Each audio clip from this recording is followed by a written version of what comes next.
selanjutnya aku mau nanya yang pertanyaan sebelumnya yang tadi bagaimana Anda menyampaikan nilai pentingnya sekolah kepada anak melalui dukungan Anda di rumah.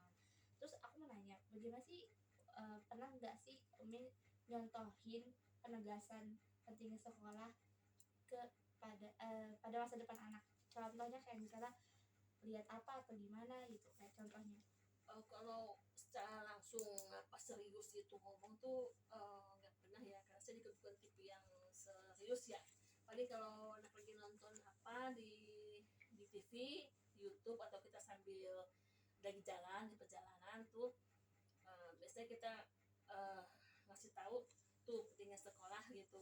Kalau misalnya tidak serius nanti seperti mereka yang tidak bisa tidak yang apa tidak sekolah nanti jadi nggak punya pendidikan, nanti pekerjaannya yang tidak jelas gitu. Kalau sekolah ini kan berarti kita punya ilmu untuk di masa depan gitu.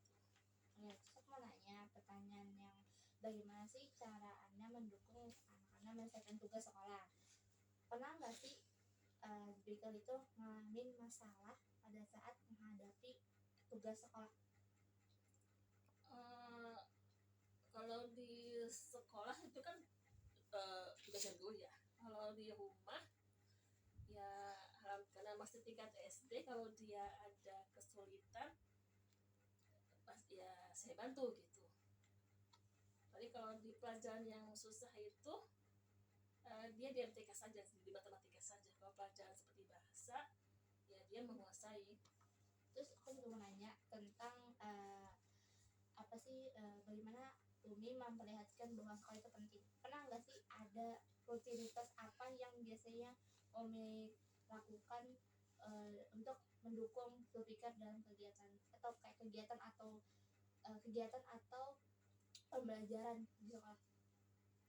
Karena dia anak cepet, termasuk anak yang cepet tanggap ya, jadi ya rutinitasnya tidak ya belajar mengulangi aja pelajaran yang sudah dipelajari gitu. Sama dia cepet tanggap, jadi kalau pengen ditonton itu dia diingat gitu. Oke, terus selanjutnya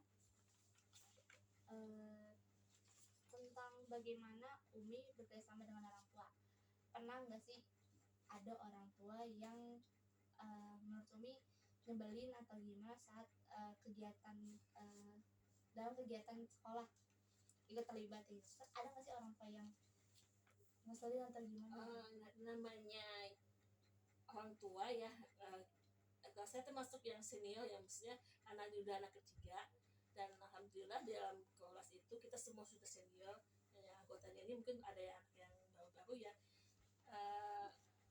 Kalau masalah banyak sih ya enggak, cuma paling satu dua yang sudah dikasih tahu tapi mereka masih apa begini loh, misalnya saya ada masalah mereka hanya ngeritik tapi tanpa ngasih solusi. Dan biasa kita langsung to the point karena mereka juga menghargai kita ya, karena kita juga udah yang senior, maksudnya lebih tua gitu daripada mereka ya. Jadi mereka kalau kita kasih tahu mereka ya nurut gitu. Oke, nah udah selesai tapi ada pertanyaan terakhir dari aku.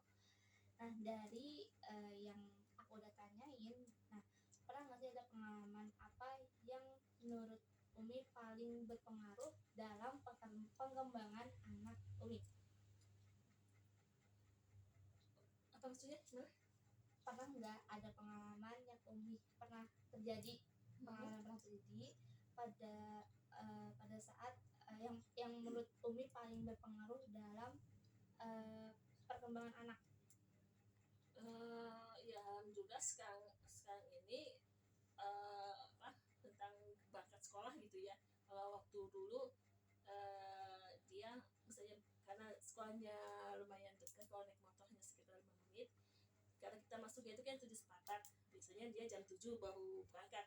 Nah alhamdulillah sekarang ini sudah kelas 6 ini dia setengah 7 itu sudah berangkat, udah mulai siap gitu, supaya tidak masa terburu-buru, jadi punya kesempatan untuk murojaah Al-Qur'annya.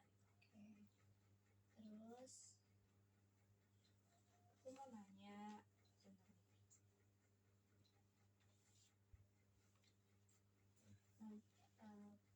Jadi kesimpulan dari pengalaman Umi itu eh, ada nggak sih pengaruh yang menurut Umi paling berpengaruh dalam perkembangan pengalaman yang Umi pernah Umi terjadi, pengalaman yang pernah dari Umi sendiri gitu. Karena kita aktif di sekolah ya, kegiatan sekolah baik yang formal maupun informal, jadi kita tahu perkembangan anak, terus siapa temennya, terus juga gimana gurunya, dan ini juga anak ketiga dan kakak-kakaknya juga dulu di situ semua, jadi kita tahu gurunya siapa, terus teman-temannya itu hampir semuanya itu juga yang pernah kita temui dulu, jadi kita tahu temennya dia, kita tahu orang tuanya, kita tahu visi misi sekolahnya. Oke, berarti kesimpulannya dari pengalaman Umi itu seperti itu kan. Oke, itu aja pertanyaan wawancaranya sudah selesai, alhamdulillah. Oke, jadi aku cuma mau ngucapin terima kasih ke Umi karena sudah mau jadi responden aku. Sebelumnya kalau misalnya aku maaf kalau misalnya aku ada salah kata atau dari penyampaian kurang jelas atau gimana, aku mohon maaf. Dan terima kasih sebelumnya. Ya sama-sama, terima kasih juga. Ya mungkin ada apa pertanyaan yang jawaban yang kurang kurang jelas atau apa gitu, mohon maaf juga. Ini salah dimakan makanannya, minum dulu sampai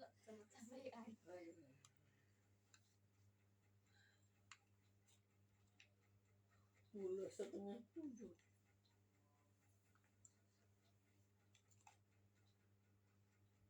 ini makan dulu, minum dulu.